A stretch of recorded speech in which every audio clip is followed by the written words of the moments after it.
Jesus Christ, Tommy. You're confessing to a shootout in a church. And I ain't even to the hard stuff yet. You know I could take you in right now, put you behind bars until you're old and grey. Maybe, if you think you can make any of it stick.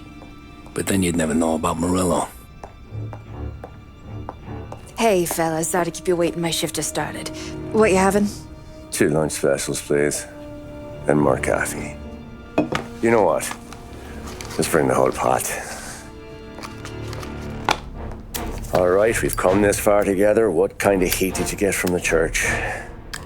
It's a strange thing. Nothing really came of it all. Always figured Salieri paid off someone somewhere because it wasn't even in the papers.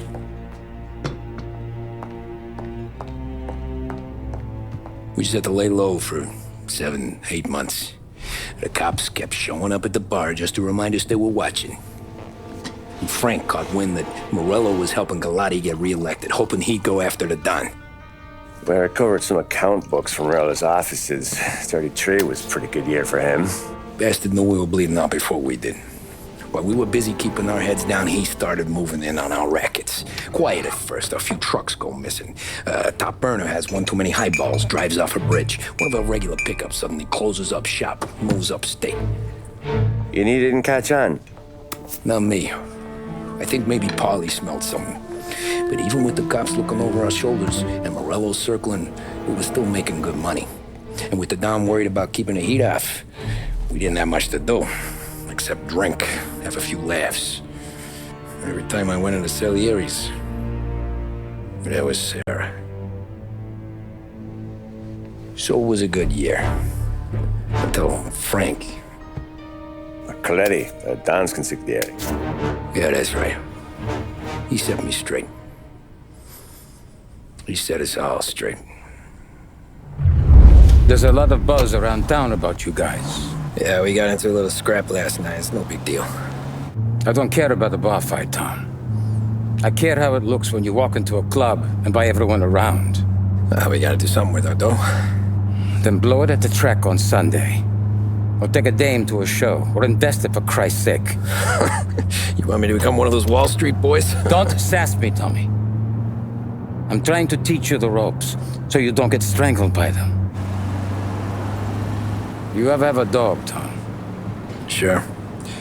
Little mutt when I was a kid.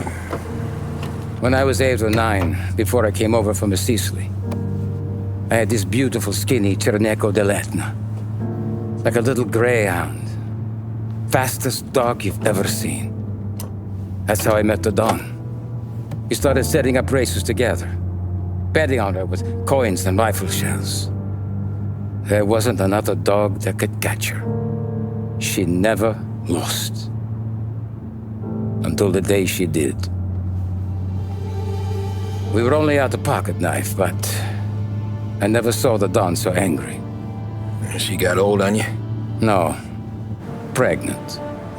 She went into heat, got out of the yard, and every dog in town had a turn. You're like that dog, Tommy.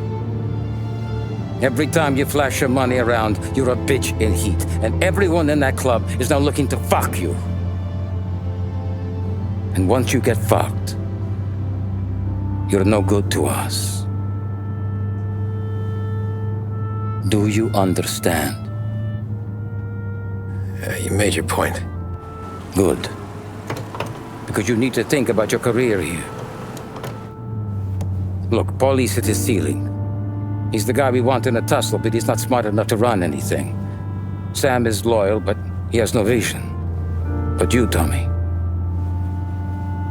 you could run this town someday. Well, I appreciate that, Frank. So, what happened to the dog? The Don tried to drown her. I broke his nose.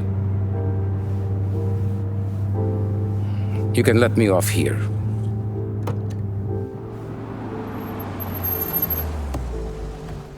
Give Sarah my best, Tommy.